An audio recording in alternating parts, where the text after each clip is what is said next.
It's a good time of year to be talking about diet and exercise.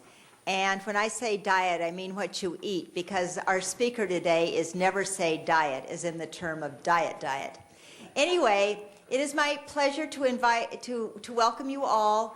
I want to remind you that we have a new product on our website, and it's called Healthy E-Recipe. And it's a wonderful thing. I signed up for it, and you put your name on the front side, and then on the back side, flip it over, and if you have high blood pressure, if you have diabetes, check those boxes, and then we will pick up the cards at the end, and each week you will get an update on your web address, on your email, with your recipes for the week, your menu for the week. It gives you a shopping list. If your spouse or loved one or child lives with you, you can put in recipes for them. So it's really quite cool, and it really helps you with planning ahead and having some interesting meals. They're very tasty. We're actually eating one today that was on the meal planner for chicken. And our chef, Paul, from Sodexho, is going to be demonstrating the menu here at the end of the program. Well, it's my pleasure to introduce Dayle Hayes, who's a registered dietitian, worked with Billings Clinic starting back in 1987. If you want to know a lot about Dayle, Google her. And there are so many articles. The one I looked at was 12 pages long. So let me just say, she has been at this for a long time. She's entertaining. She's award-winning. She's worked with Billings Public Schools on healthy lunches, helped with the WIC program for underserved children.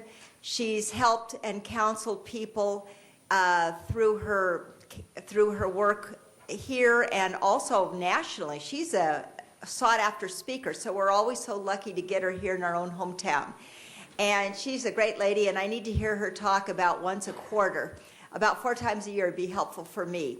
She will be followed by Becky Abrams, who is a certified athletic trainer with Billings Clinic. She's worked here almost 8 years. She's a mother of 2. She has those babies, and she gets her figure back right away. I don't know how she does that. It must be exercise.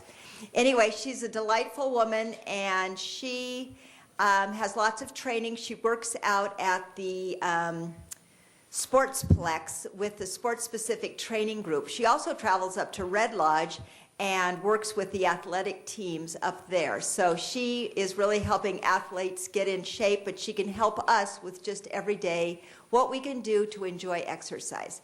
So I'll stop talking and allow Dayle to take over. Please welcome Dayle Hayes.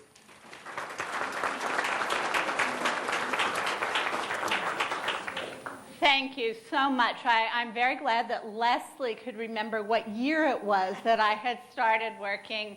Back then, I believe it was Deaconess, and then Deaconess Medical Center, and then Deaconess Billings Clinic, and now Billings Clinic. So I have been through all those iterations, and I am really honored to be here. I was honored that Leslie would invite me to speak.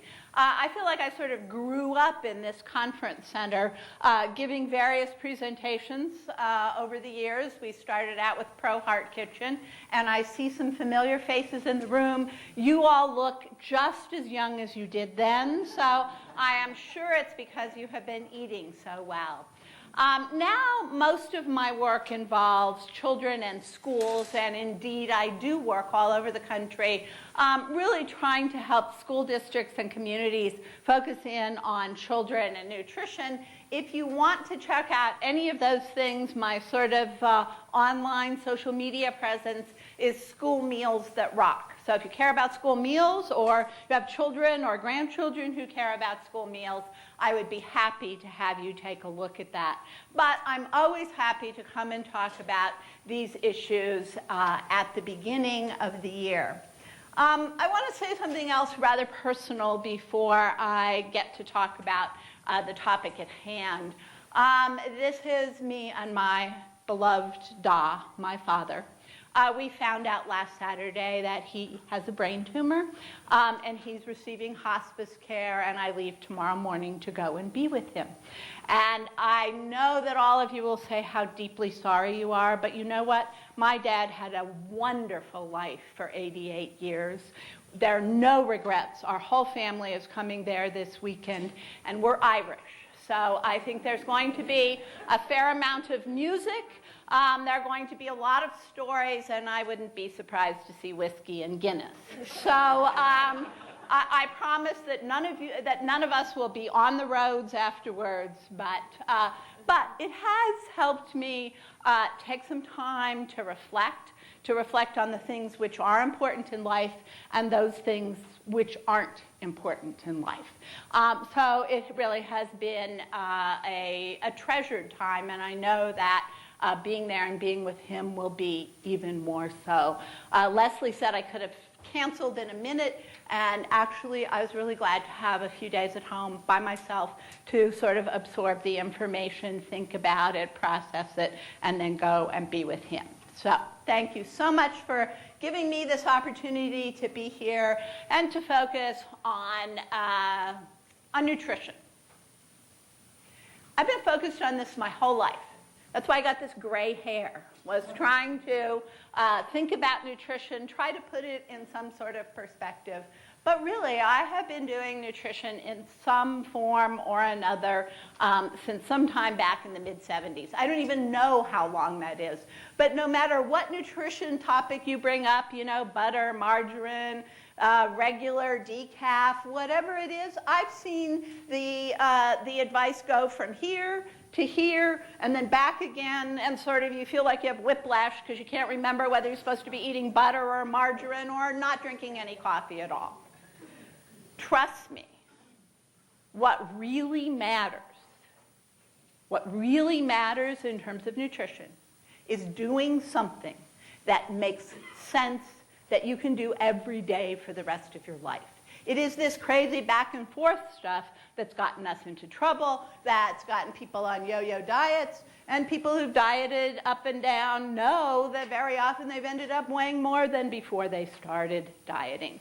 So really what I want to talk about today are smart choices and mindful eating. By mindful eating, I mean paying attention to what you eat.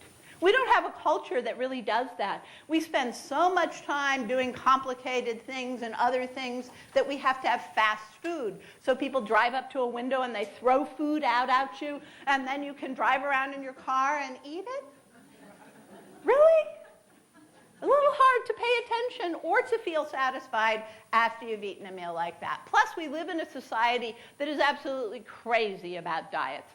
I refuse to read any diet articles anymore. I refuse to look at any diet information except for one thing that I'll tell you about, one resource. Other than that, I don't pay any attention to diets. Why? Because they've come and gone over the past few years like anything else. Low fat, no fat, lots of fat, no carbs, protein, no protein. It's crazy, right?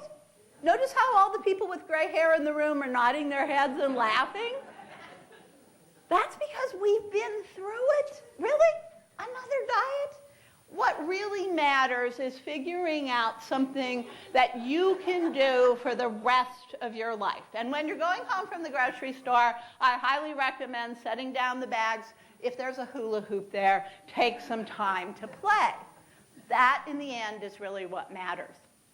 By the way, I do want to point out one thing on this slide that none of us is going to talk about today, but in fact is very important, and that's sleep.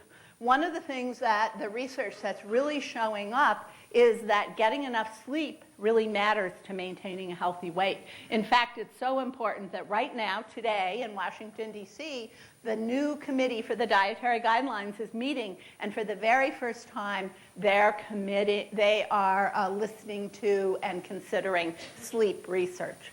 So I'm going to talk about nutrition wisdom. I'm not going to talk about the latest diet, with a couple of exceptions, to tell you what I think is the craziest diet. I'm going to talk about the things that over time, the smart choices that can really make a difference. That can make a difference in your health, in your energy, in your strength, and in your stamina. Those are the things that I want, and I think those are the things that we all want.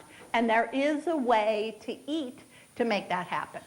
But anybody who tries to convince you that there are 5 foods that you should never eat is completely off base. There are no killer foods. There are probably things that you don't want to have every day for breakfast. You know, I would sort of put cheese puffs in that category. But there's no food that if you eat it on an occasional basis is going to kill you. It's just not true. Or make you fat instantly. Or, on the opposite side, get rid of belly fat.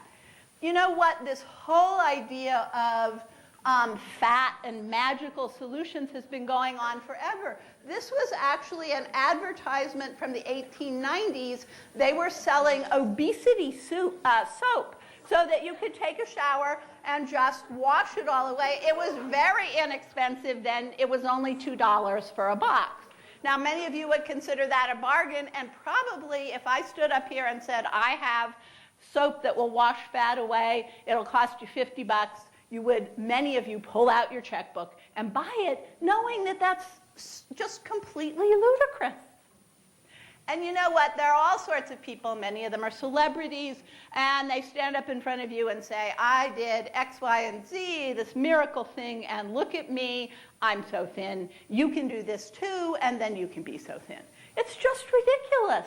There are no miracle diets. Whatever those folks are doing may or may not work for you, and that may or may not have been what they actually did. It's just what they're trying to sell and advertise. So I said that there was one resource that I would read to look at diets, and I would tell you the silliest diet that I think there is going. The resource is the U.S. News and World Report has every year a list of the best and worst diets. So just Google U.S. News and World Report diets. It's the first thing that came up when I Googled it this morning, and they have a whole list. This one is at the bottom of the list. This is the paleo diet. Now, before you get upset and say, I know someone who did X, Y, and Z and got all muscly and lost 400 pounds. The paleo diet makes no sense at all, because Paleolithic people barely grew to be 5 feet tall. They only lived to be about 35 years old, and we just found out they had terrible dental caries. They were eating the paleo diet. Is that really what you want? Does that really make sense for us today? This is the worst diet. It got the worst rating in U.S. News and World Report. I will tell you what got the best when we get there. Frankly, the diet that I have liked the best, many animal owners will appreciate this one. It's called the veterinarian diet. So if you've ever had to put a large collar around your dog to prevent them from scratching themselves or something, that could work for people. And by the way, I think a nice bucket, might cost you 49 cents at the dollar store. So it's a really easy way to do things. What about diets? Well, so many things have been on Dr. Oz. I saw an analysis the other day that in the past 2 years, Dr. Oz has claimed something like 49 miracle products. I actually sort of feel sorry for Dr. Oz. I mean, I realize he's a billionaire, and I realize everybody watches him and thinks he's making sense. But, he's sort of an embarrassment to the medical community. Because if you can stand up there and say raspberry ketones are the answer to your health, you're not really paying attention to what you learned as a physician or any oath you took to do no harm.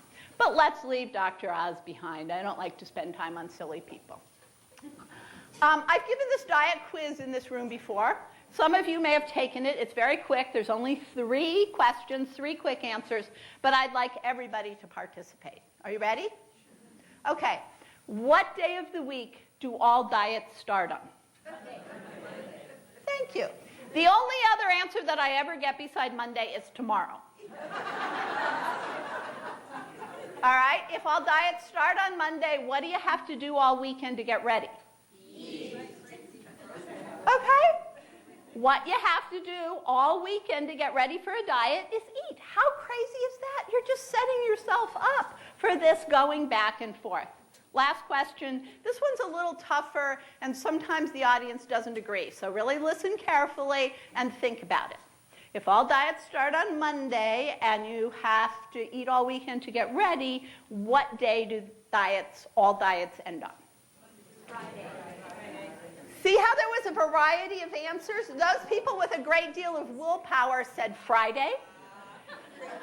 People who were pretty honest said Tuesday. And I heard a few mutterings of Monday at 10 o'clock when they bring the donuts in. I'm glad you all laughed, but you all know the absurdity of this. So the real question, and the question that I have always lived by and asked myself is, how can I eat? How can I move my body in such a way that I get to do the things that I want?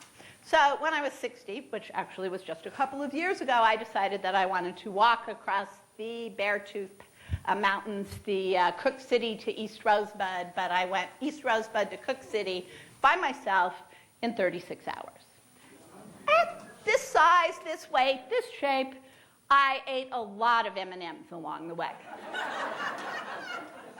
I didn't take a stove, so M&Ms, peanut M&Ms were good. I took some other cashews and other things, and there were a lot of raspberries. But honestly, that's what I'm going for these days, to be strong, to have the stamina, to have the energy to do the things that I want to do. And I read a wonderful interview by Queen Latifah the other day, an actress I've admired, a singer who's clearly very talented, and she said, you know, I'm just getting over it. I wasn't born a size 2. I'm never going to be a size 2. I am what I am. I'm going to eat well, move my body, be strong, and be healthy. That's all any of us can do. So what does it take to eat smart? Well, I'm going to tell you that in just about 10 minutes because it's not complicated at all. It really isn't. And my guess is you all know this. And now you have support. You have, through these e-recipes, I mean, the only thing they could do that would make it easier would be to send Chef Paul to your house to cook for you every night. Unfortunately, they don't have enough Chef Pauls to do that. But seriously, this is not rocket science. It really takes 3 things to eat smart. To think about your portion sizes, to enjoy power foods first, and to stop being guilty about food. I realize gluttony is a sin, but chocolate is not a sin. I guarantee you. So let's talk about portion sizes. Many of you know that I have for years worked with the Montana Beef Council, that I'm all about hamburgers, that I love a good cheeseburger, but honestly, there's nobody on the face of the earth that needs a burger with 2 patties, 4 slices of cheese, and 4 slices of bacon. We just have crazy servings out there. So this is a slide that I've used for a very long time. On the right, we have the typical muffin. Costco, Denny's, any place you go, we have that muffin, right? On the left, we have an actual reasonably sized, portioned muffin. When you eat the one on the right by yourself, you've essentially eaten 4 muffins. But it's not the muffin's fault. Right? Really, cut it into 4 pieces. Invite 3 friends over and share it. It is not complicated. This whole business about the size of our food and what we believe, I know there's some people in the room who are old enough to know that 30 years ago, I forgot to change the bottom of the slide, but 30 years ago, bagels were about 140 calories. Now they have somewhere upwards of 350 calories. But we assume that's a bagel, and if we grew up in the Clean Plate Club, we think we have to eat the whole bagel. It is everywhere. So if you, 30 years ago, when you had spaghetti and meatballs, it looked like that. It was about 500 calories. When you go out to eat now, and by the way, this isn't the unlimited salad bar or the unlimited breadsticks. This is just the meal. 1,500 calories in the average restaurant meal. 1,500 calories. Really doesn't matter where those calories come from. Most of you are not Olympic athletes. They can eat 1,500 calories at a sitting. We cannot. Last one, I always use this one because I remember when sandwiches were 2 slices of bread and a slice of meat and cheese. The lady at the front table remembers that time as well. Now, when they are making you a sandwich, they start with a loaf of bread. It's really not that complicated. So what it means in terms of eating smart is to recognize that all those portions are completely crazy. Eat half, take half home if you're eating out. Eat half, wait 10 minutes. Why? Because we have internal regulation. You all know this. Internal regulation works like this. You go out to eat, or it's Thanksgiving dinner or something, and you're eating, and then you wait 10 minutes and you wish you hadn't put a belt on. Am I right? Because suddenly you're like, oh, I ate too much. That's because you ate too fast. How long does it take? 20 minutes from here to here. How long does the average meal take in America? 10 if you're lucky. I once gave a talk to a group of young men and I asked that question, and he said, one gentleman said, it takes me about 4 stoplights.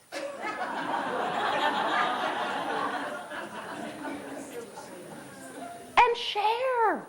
You got that muffin, divide it up. Invite 3 people to go with you and all have part of the muffin, talk a lot, enjoy each other, and then check if you're satisfied, and most of the time you are. To eat smart, you need to enjoy power foods first.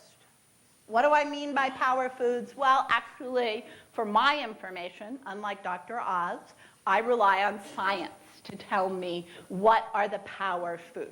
There is no science behind raspberry ketones. None. There's very little science behind the paleo diet, except that most of what you hear from people talking about it are not people who actually know much about Paleolithic archaeology. So these are the dietary guidelines for Americans. They came out in 2010. They're based on the best science. Is the government trying to sneak food into you or do devious things with the dietary guidelines? No. They take the best science they have and they come up with some advice. And right now they're meeting to come up with new guidelines for 2015. But this is what they said last time. They said basically it's about a plate. I was so thankful they did a plate. The whole pyramid thing was like, ugh. I spent years trying to explain the pyramid to people and it just didn't work because you don't eat pyramids. You eat off of plates. Basically, it says that you need to have about half your intake come from fruits and vegetables, and no, fruits are not terrible things that have too much sugar in them. They're fruit. Fruit drinks, all sorts of other things can be problematic, but not whole fruit. About a quarter of your intake from grains, and those grains can be whole grains, they can be gluten-free, some protein, and some dairy. By the way, at ChooseMyPlate.gov, there is now a remarkable set of resources. You can have the great resources from Billings Clinic in terms of these recipes, but there's a super tracker online at ChooseMyPlate.gov where you can track your physical activity, you can track your nutrition, you can track stuff, you can get charts and graphs galore. But basically what we're saying is that these are nutrient-rich foods. These are foods that have more nutrients than they have calories, and they do all these things for us. No, they don't make us slim overnight. They don't turn us into Olympic athletes. They don't do any of those kinds of things. But they make us beautiful from the inside out. We can have a healthy weight forever, high energy, and what is most important to me, a strong body and a smart brain. And it really is just about switching to more whole grains. And as I said, if you like gluten-free, I'm not going to get into that whole business right now, but if you like gluten-free, there's choices gluten-free for every single one of these things now, and now they taste good too. They didn't used to taste good, now they do. Vegetables galore. The most important thing about vegetables is to eat a lot of color. Same thing is true about fruits. By the way, let me say 2 things here. Number 1 is there are no superfoods. I know everybody tries to convince you they're superfoods. It says it on the spinach when I pick it up. This is a superfood. Well, so is the kale, and so are the little peppers, and so are all sorts of other things there. That's a label that has no meaning. People just dream it up. And by the way, magic fruits, like do you remember when acai from Brazil was like the magic thing to have? Well, it's also ruining the rainforest to grow it in Brazil. And you know what you're just fine with? Blueberries. Or, in fact, huckleberries. Same kind of thing. One of my favorite things, by the way, are the big bags of blueberries from Costco, the frozen ones. Put them in the freezer, take them out, put them in your oatmeal, put them in your salads, do whatever. There is a super food for you. Dairy foods, if you have problems with dairy, don't eat dairy. But if you tolerate dairy well, make sure you have at least 3 servings a day. And, by the way, I now favor natural dairy products. I would rather have a smaller piece of real cheese than something that comes in a square, flappy thing that looks like grout when you melt it on a cheese sandwich. Don't buy fake, no-fat cheese. Buy real cheese and enjoy it. Have a smaller piece of it. I also eat butter now. I like butter better than margarine. I don't use a lot, so that's what I use on my toast. Lean protein, absolutely, we all need lean protein. We probably need even more as we get older. It can come from chicken and fish. It can come from beef. It can come from nuts and eggs. By the way, eggs are back. Notice that? Eggs are back. Who's happy that eggs are back? I now have a job. By the way, all this going back and forth just keeps nutritionists in business. It's job security. But I'm working to help get eggs back into schools because they took all eggs out of schools, and now it's a great source of digestible, inexpensive protein. What about supplements? I only have 2 words about supplements. Food first. What you're much better off is getting your nutrients from food. They come in packages that work. Now, if you don't eat any dairy foods, you probably should be taking a calcium supplement. And you may want to do that as you get older anyway, but get your nutrients from food. The only difference from that I have is vitamin D because of where we live and because it's so hard to get vitamin D. And you know what? I'm really good in the summer. I go out for the 15 minutes. I let my skin absorb it, and then I put on my sunscreen. And then every year I come and get my blood drawn in this room, and my vitamin D is low again because I haven't gotten back into the habit of taking it. So I take 1,000 units every day, international units every day, and it goes back up again. Worth doing in terms of supplements. All right, I'm ready to wrap up with perhaps the most important thing, and that is to let go of guilt. Gluttony is a sin, but that chocolate cake is not sinful. And the more you talk about it as how sinful it is, the more delicious it looks. So what you really need to do, whatever you're eating, whether it's an apple or it's chocolate or it's whatever it is, you need to pay attention to it. I vowed years ago that I would have something chocolate every day. Well, now sometimes I get too busy and I don't remember to have something chocolate every day. But I have little chocolates at home, and I like chocolate milk. It's just with that permission, I don't have to worry about it. But I pay attention to it. If you are driving down the road and eating chocolate like this, you're not going to get any satisfaction from it. You're not paying any attention, and you can't enjoy it. Mindful eating means you are not driving, talking on your cell phone, and watching whatever's going on your car computer and eating at the same time. Really. And even turning off the TV and putting your phone away and your iPad is, I think, the best thing to do. So for a healthy 2014, I am not in favor of bizarre resolutions or anything else. This, in fact, is my goal. Not in 2014, because I think it's going to take me a little longer than that to get flexible. But I'm very into yoga, and right now this would be an orthopedic accident waiting to happen. Dr. Rob Schultz would have to come and get me out of this. But I'm working on it with yoga.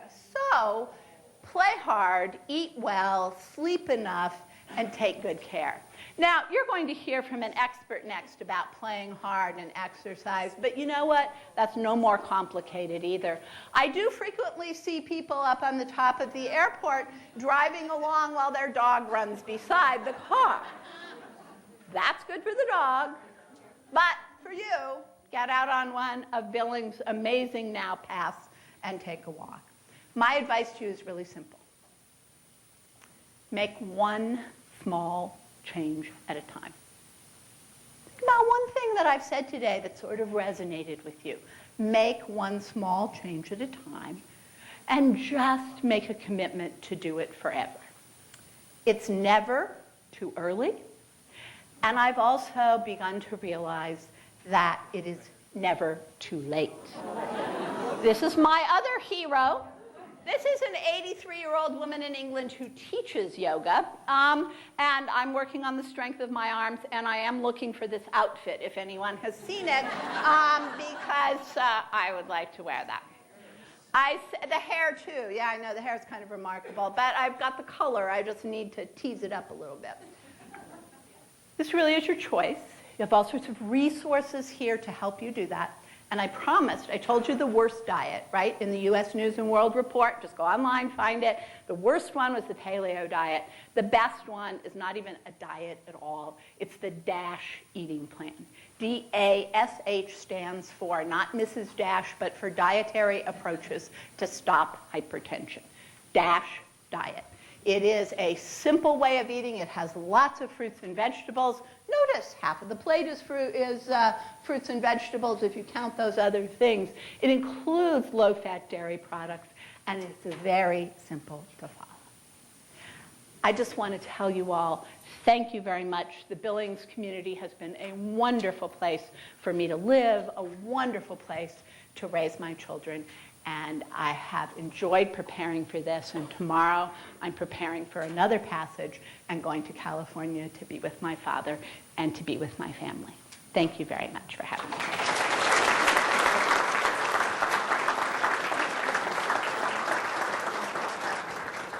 As Becky gets set up, I was remiss in not welcoming the telemedicine sites. We have 13 telemedicine sites around eastern Montana, and here in Billings even at St. John's, Baker, Culbertson, Glendive, Hardin, Lewistown, Livingston, Lovell, Malta, Miles City, Red Lodge. We've got people from all over the state that are joining us, so we welcome them, and I'm glad they were able to weigh in. One other thing I'd like to mention on I know some of you are taking notes on your little comment card, but it's very important to us for you to fill that out and let us know how you enjoyed today and if there's anything we can change. And if there's any subjects you'd like to know more about. If there's an extra one beside you or if you need an extra form, just raise your hand and someone in the back will bring you one. And I welcome Becky Abrams. Thank you. Thank you very much, Leslie. So that's a hard act to follow. I can promise you one thing, only one thing I can promise you about my presentation is I will not be as funny as Dayle. So, and that's usually my strong point, so I don't know where to go with this. So typically when I give presentations like this, I give it to a more select audience about a select topic. So this is was a challenge for me, but I'm hoping that you guys come out and learn something from it. Okay. So I decided to start this topic with what our bodies were intended to do. If you think about our ancestors, they had the same type of bodies, but they were much more physical because they had to be. They were hunters and gatherers. Okay, so they had to go out and they had to get their food, and it was a very strenuous process. Okay, probably more strenuous than any workout you could possibly come up with. The reason I decided to put this in my presentation is one of my favorite professor in college, you know, that one professor that kind of changes the way you think.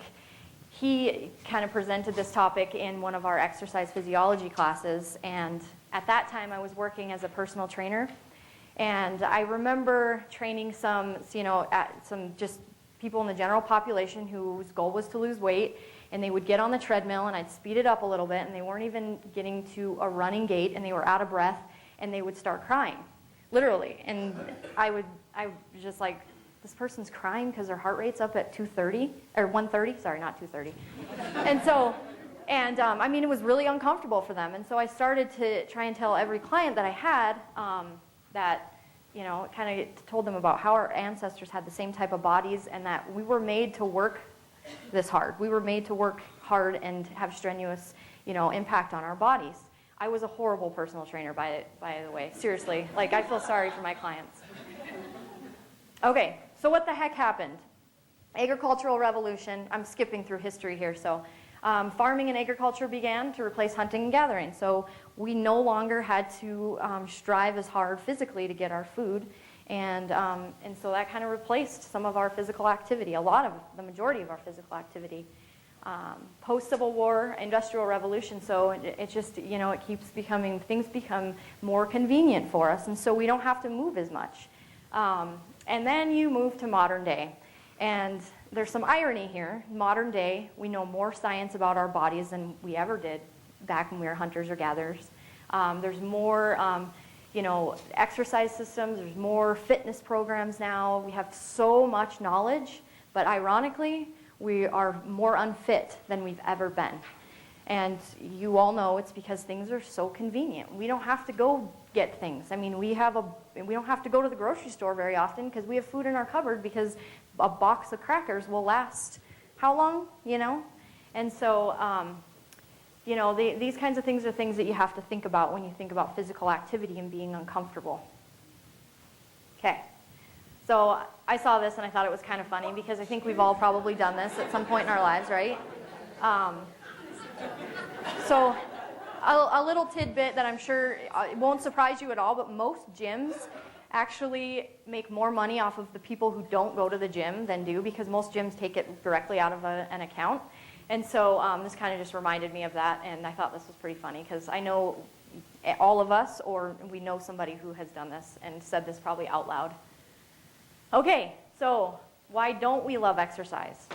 Exercise is hard. It's strenuous.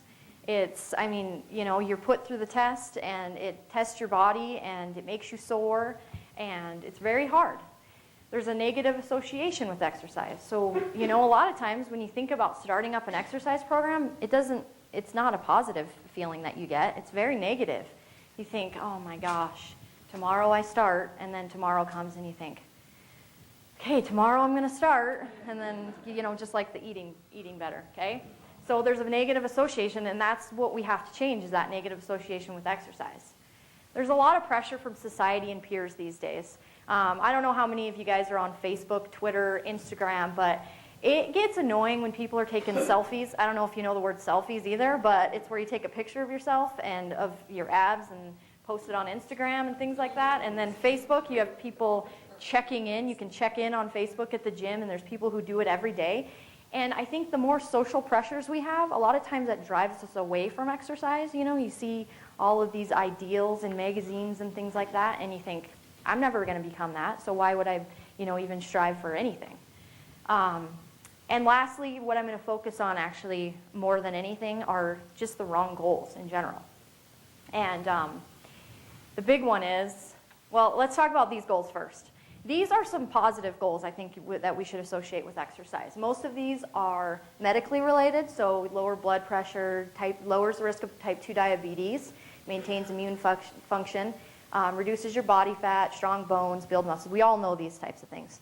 The right column is a little bit more about your behavior, your mood, lowering anxiety, reduce absenteeism, so miss less work. You know, I'm a huge advocate of exercise prescription as, you know, instead of medicating. And a lot of doctors I've noticed now are too, and I'm very happy about that. I think that's a great thing. So these in the right column, especially, I mean, the left column, nobody wants that. The right column, I think, are good motivators that we don't always think about. I thought this was kind of a cool quote. Food is the most widely abused anti-anxiety drug in America. Exercise is the most potent and yet underutilized antidepressant. So we eat when we're anxious and feeling anxious, and we don't exercise, which could get rid of that. Okay, so I thought that was a pretty cool quote. Okay, so this is my big tip on exercise. Get rid of the scale. Who cares how much you weigh? Can you tell if you're losing weight or not if you don't weigh yourself? If you're getting more fit? You can tell, right? Your clothes start fitting a little baggier. You start feeling better about yourself. All of a sudden, you feel comfortable in a pair of pants that you didn't used to feel comfortable in. So why use a scale to determine whether or not your exercise regimen is working? I had a friend who came to me a couple years ago and said, you need to help me lose weight. And you know, I said, okay, well, what's your goal? 20 pounds by, I think it was the beginning of the year, 20 pounds by June. I'm like, okay. So she does 5 days a week, Monday through Friday, exercises, and then she calls me on the weekend, and I'm like, so how did it go? How'd this week go? Oh, awesome. You know, I feel like I'm more patient with my kids. I'm feeling more productive at work. I have more energy during the day. And so I'm like, sweet, it's working, you know. And so then the next week she does the same thing. You know, she does Monday through Friday. She's feeling good. Friday after her workout, she gets on the scale. She gained a pound. So she calls me and she's crying and she's, I give up, I'm done, you know. And I'm like, what? So you're going to negate all of these other things that happen to you with your mood changes and feeling better and having more energy because the scale, so that scale's in charge of how you feel? That's ridiculous. Nobody, that scale shouldn't be in charge of how anybody feels. Okay, so I would say don't weigh yourself unless a doctor specifically tells you, but I wouldn't have a scale at home. I would let the nurse weigh me when I go to the doctor's office. There's too many variables, too, that go along with weight. So if you're on the scale every single day, you're wasting your time because there's so many things with water and hormones and muscle. I mean, there's so many things that go along with how much you weigh day to day. Just, I would say, get rid of the scale altogether. Okay, so you've probably all seen this. If you've ever taken a health class or anything like that, you've seen this picture, 5 pounds of fat versus 5 pounds of muscle. I mean, I can tell you right now, I've gone down pant sizes myself, and body fat has gone down drastically as well. Because when you build muscle, you might weigh more, but you look smaller, right? I mean, everybody knows that. And it's true. You need to start believing that when you're, and most exercise programs now are no longer go for a run or go for a long walk. A lot of them are weight-bearing, doing weights, and you're going to put on a little bit of muscle. You're not going to look like She-Man or anything like that, but you'll look fit. Okay, so you have a goal. You picked a goal from one of those lists, you know, feel better about myself. I know one thing, if I don't exercise for a few days, bedtime with my kids at my house is a disaster because I am like, go to sleep. I'm tired. I'm not as patient with my children when I don't exercise. It's just, my husband can tell too. He's like, you need to go to the gym. So think about that. I mean, that doesn't seem like an objective goal because I know that a lot of people want measurable objective goals, but really it is. When your husband tells you need to go to the gym, you probably should go to the gym. Okay. And he's never said that because he thinks I'm fat. It's always behavior, so just so you know. Okay. So choose a program that's right for you. What's awesome, like I said, today's day and age, there's a ton of options. Gym memberships, boot camp, yoga, kickboxing things, home exercise and DVDs. I mean, there's so many programs out there. People are making money off of these things. I mean, it's crazy. Outdoor exercise. Who says that walking your dog, jogging your dog, going for hikes, things like that aren't exercise? That's exercise. Okay, sport. If you want to go out and play, noon basketball, that's exercise. Okay, you can't think that just because one person's doing way more than you or somebody's doing something that's actually has a name to it, like Zumba, that your basketball game isn't exercise. And then I don't know what's supposed to go there, but I figured there's other things that you guys know about that I don't. So, okay. Who's ever said this? I have. I can't go to the gym because I need to get in shape first. Okay, nobody at I've worked at gyms, I've been to a lot of gyms, nobody at the gym thinks you're ridiculous when you're doing any certain exercise, okay? Nobody is looking at you. I mean, if they are, then that's obviously a lot of people don't want to go to the gym because they're embarrassed, they don't know what to do. So in my mind, the guy at the gym that looks a little bit ridiculous are more the muscular guys. I've heard a comedian say that, they walked up to a muscular guy at the gym that was like a bodybuilder and was like, what are you doing here? You're done. Go home. You don't have a goal. You're done. So you don't look ridiculous at a gym no matter what you're doing. You're getting better, and that's what it's all about. Okay, so What's your decision? Are you going to go to the gym? Or are you going to work out at home or elsewhere? Okay, so those are kind of some of your options. You have to think about your personality type. If you're an introvert and you don't like looking people in the eye, probably don't want to go work out at a gym because you're probably not going to stick with it. Okay, financial, is it affordable? Okay, some gym memberships are more than others. You know, like I said, outdoor stuff is a lot less expensive, so you got to think about your budget a little bit. And then timing, kids, job, spouse. That can be the biggest obstacle for some people. That's the biggest obstacle for me, you know, and so you just have to find time, and anybody can do it. I guarantee you, anybody can do it. Okay, so this I thought was an awesome analogy that I didn't come up with. I'm going to give props to my friend Sherry Strauss. She owns One Fitness. It's a fitness studio, and she also works with us in our sports-specific training program. And she told me she saw this on the internet, and I've seen it a couple times, and it's put in $1 every week, and then $1 the first week, $2 the second week, $3, so it's a money-saving thing. And you come up, and at the end of the week, you have $1,300, or the end of the year, you have $1,378. So she approached her kids and she said, let's do this. Every kid is going to do this, but you're going to do it with quarters. So I don't know, she did the calculations and it was somewhere around $300 or something like that. Well, she has 3 kids. Her youngest is 9, I believe, and her oldest is like 17. The 9-year-old was like, yes, I'm going to do it. And he started it. The 19-year-old or 17-year-old was like, I'm not doing this. I have to wait a year to get $300. And Sherry's awesome. She's so motivational. She has the best advice of anybody I've ever met. And she said, this is how people think about exercise. They think that, so I have to exercise every day. I can't get on the scale, and I'm not going to see results for a year. And if they don't see, you know, I mean, you could easily get to week 23 and say, I only have $276. Is this worth it? You know? So that's how people think about exercise. And so in her exercise classes, she has one called Run Strong that's going on right now for the clinic. It says quarters. She's always saying quarters to people because she told them this analogy and it motivates them. Okay, so this is my little saying. Consistency over time equals results every time. If you are consistent with an exercise program, I don't care what it is, you will see results. But the key is to be consistent. The key is to get something that fits into your lifestyle. Okay, I'm going to give you a couple of secret tips just really quick. Okay, at some point you will fail. At some point you'll miss the gym for 2 weeks. At some point you'll eat 12 cookies in one sitting. Don't let that stop you, okay? That's okay. Everybody does it. Nobody loves to exercise every day. Even those people who are freaks, sometimes they don't want to get out and exercise. That's okay to not love it every single day. Bargain with a gym. Some people don't know this secret, but I've worked at enough gyms to know that you can call and be like, hey, this gym gave me this price and waived my initiation fee.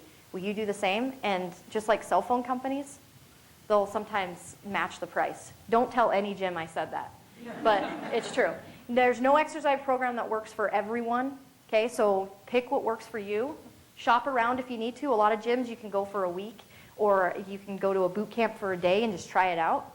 And then if you adhere to good nutrition, you're more likely to adhere to a good exercise routine. There's tons of studies out there on that. So, okay? And one day we'll all be like that kid because he looks awesome. Okay? And I don't think it's time for questions, but, right? Okay, sounds good.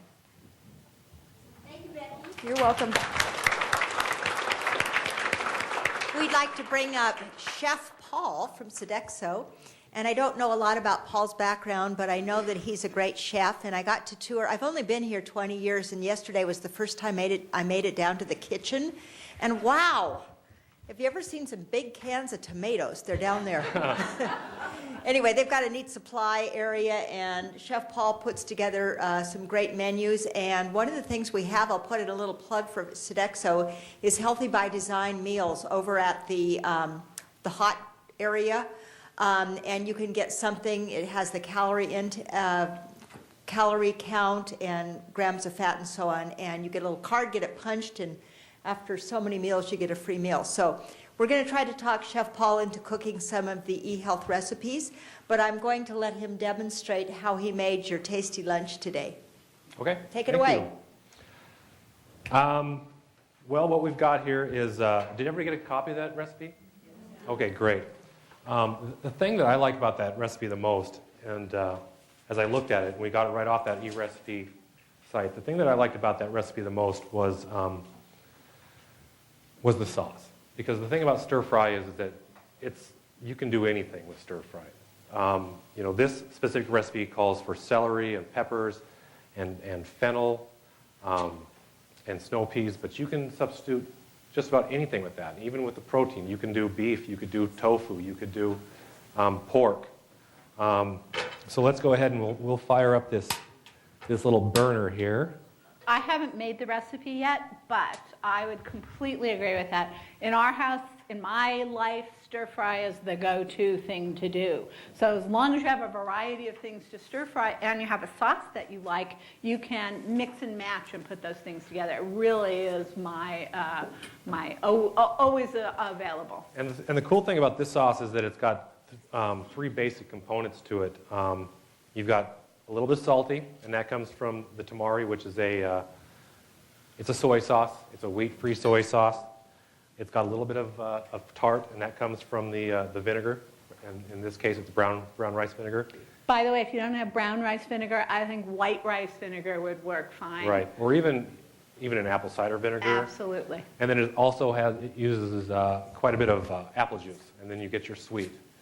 And the great thing about making this sauce from scratch and using it at home is, if you go to the grocery store and get your basic jarred Asian sauce, I mean, it is not usually the greatest thing in the world to dump in your food. I mean, it's a lot of times it's a lot of corn syrup and even a lot of MSG in those type of products. I think the other thing about it is that it doesn't always taste that good. It sort of looks like it's going to taste really good in the jar, and you think, oh, yum, and then you put it on, it's like, really?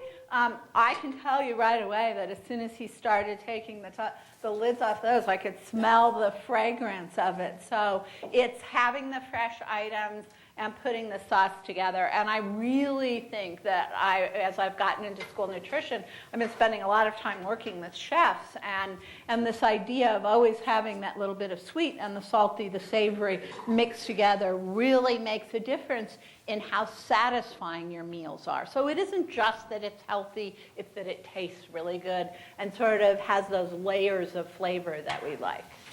And one of the items I like best in this recipe is the fennel. And I don't know how many people have actually had fennel, but this is a fennel bulb. And you can find this usually at Albertsons. Sometimes they don't have it. But the top part, which they call the fronds, is, you can use that for a little bit of flavor, but usually that's discarded. The base of it, if you take off the top and cut it down the middle, there's a little bit of a core in it, and you take out that core, and you can chop it up, and it's just got amazing a licorice flavor. Fennel, it truly has become one of my favorite vegetables, and I was even at a school in California where it's in the Santa Ynez Valley where they grow fennel, and they glean from the fields, so the things that don't go to the market and get sold, they actually take to the school and use there. And I had some ginger roasted fennel. So it was just fennel that was cut up, some ginger, a little bit of olive oil, and just put in the oven and roasted. And roasting brings out the sweetness in almost any vegetable, especially root vegetables. And it was absolutely delicious. It was one of the simplest things I've ever seen, and it was so good. So normally when you start this recipe, you'd start with a nice hot pan with about a tablespoon of sesame oil, and you'd cook your protein. And I pre-did that just to skip the step. But you'll cook your protein almost all the way through, take that out, put that to the side, and add just a little more sesame oil. And then we're going to start with our peppers and our celery. And the reason why I'll start with those two is just because they're going to take just a little bit longer to cook than, say, the snow peas, which I actually forgot my snow peas. That and I'm going to do this. Happens, right? You forgot the snow peas. And that I'm going to put the fennel in next, because I want the fennel just to be a little bit crispier and retain some of that texture to it. So we're going to just cook this celery and peppers. And when you do stir fry, you want it pretty hot. I mean, that's just because you want to get that color on that food. You want to cook it fast and keep it as crisp as possible. And it's actually, this dish will come out better if it's cooked in smaller amounts than the giant amounts I had to make to cook to feed 100 people because it takes a long time and then it gets moved. But stir fry is best right out of the pan, right onto the plate, and then you eat it. While those vegetables are still nice and crisp and hot. Two things is that Leslie told me that when she was at Albertsons, they had the fennel labeled as licorice. So it has a licorice flavor, but that's fennel. You'll see it as fennel. You'll see it sometimes called anise.